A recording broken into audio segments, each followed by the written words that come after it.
Salam saudara, puji nama Tuhan. Di hari Minggu tanggal 24 Mei 2020 ini kita mulai merenungkan firman Tuhan, yaitu renungan harian Mesbah Keluarga GBI Kristus Air Hidup dengan tema jangan pernah menyalahkan Tuhan.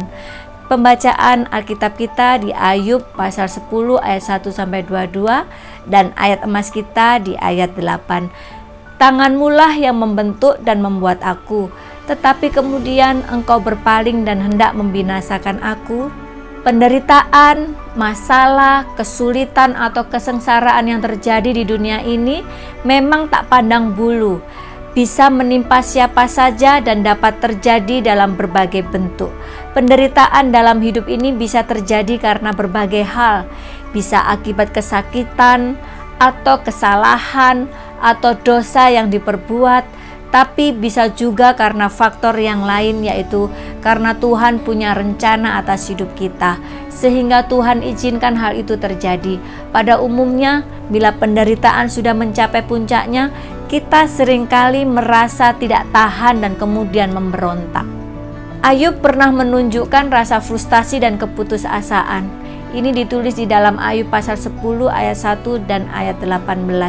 Aku telah bosan hidup, aku hendak melampiaskan kesalahan keluhanku, aku hendak berbicara dalam kepahitan jiwaku. Mengapa engkau menyebabkan aku keluar dari kandungan? Lebih baik aku binasa sebelum orang melihat aku.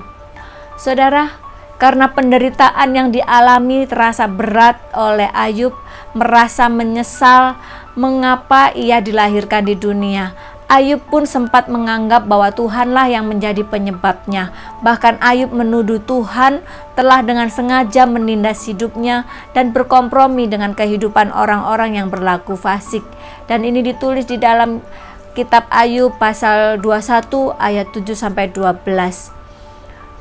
Berkatalah Ayub, apakah untungnya bagimu mengadakan penindasan, membuang hasil jeripayah tanganmu, sedangkan engkau mendukung rancangan orang fasik? Ini sesuai dengan ditulis di dalam Ayub pasal 10 ayat 3. Saudara yang terkasih di dalam Tuhan, bukankah ketika kita sedang terpuruk dan berada di titik terendah dalam hidup ini, kita sering berbuat yang seperti Ayub lakukan?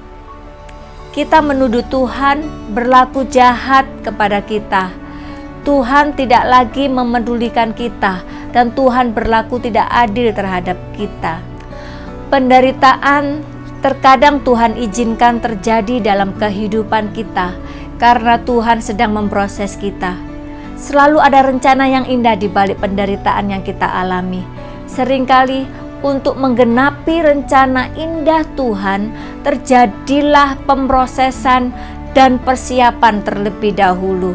Percayalah bahwa Tuhan turut bekerja dalam segala perkara untuk mendatangkan kebaikan, sesuai yang tertulis di dalam Roma pasal 8 ayat 28.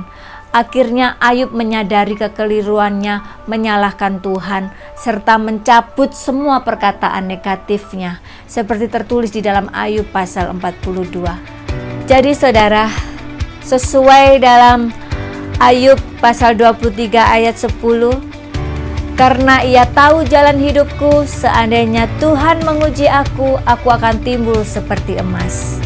Puji nama Tuhan, renungan hari ini menjadi kekuatan dan harapan bagi kita. Tuhan Yesus memberkati.